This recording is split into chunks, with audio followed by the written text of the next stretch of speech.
So eto na nga mga ka-sports, ang ating individual awardee. Nakuha nga ni Jel Cayuna ang best setters na sana ay inaasahan nga natin na si Kyle Negrito. Naungusan niya talaga si Kyle. Siguro mas maganda ang naging performance nga ni Jel Cayuna. Pero dikit lang siguro ang kanilang scores na naman.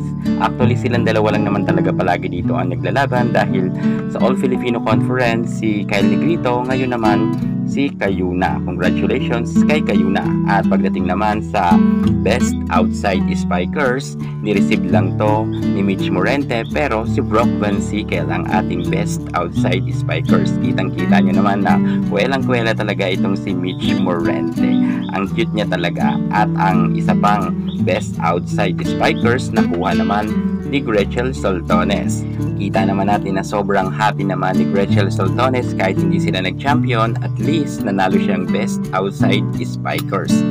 At pagdating naman sa Best Middle Blocker, sa kauna-unahan pagkakataon, nasungkit naman ito ni Des Clemente. Congratulations kay Des Clemente. At kitang-kita naman natin na nagsumikap naman siya ng preliminaries, kung kaya nga eto nakamit niya ang kanyang kauna-unahang award dito sa PVL. At ang second Best Middle Blocker naman, walang iba kundi ang nag-iisa nating napakagaling rin na si Majoy Baron. Congratulations rin kay Majoy Baron. At pagdating naman sa Best Libero, nasungkit naman ito ni Alyssa Eroa. Sa kauna-unahan pagkakataon rin yan, nakuha niya rin ang kanyang inaasam-asam na award. Congratulations muli kay Alyssa Eroa. Pagdating naman sa opposite hitter, napunta naman ito sa Farm Fresh Foxes, walang iba kundi kay Tricia Tubu.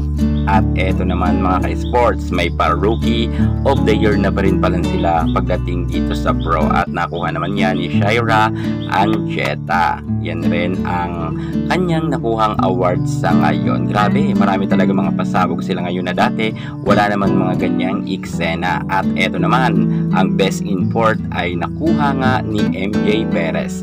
Marami naman talaga mga nagtataka kung bakit si MJ Perez ang nakakuha. Hindi ko rin alam, pero congratulations kay MJ Perez. Magaling rin naman siya mga ka-sports. Kitang-kita naman natin na humataw naman siya pagdating sa Signal HD Spikers. Kaya deserve niya naman siguro yan award na yan. At dumako naman tayo sa pinakasikat natin na walang iba kundi ang MVP.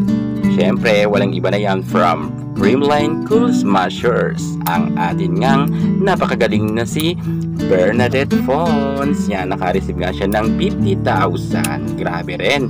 Balitig 50,000, may 100,000 nga itong si Bernadette Fons. Mataas nga ang kanyang naging cash prize sa ngayon, na dati wala rin mga ganyan na pa-eksena. Congratulations sa ating Bernadette Fons. At least may ginto na siya, MVP pa sa kauna-unahan pagkakataon dito sa Creamline. Congratulations sa ating lahat ng mga awardees.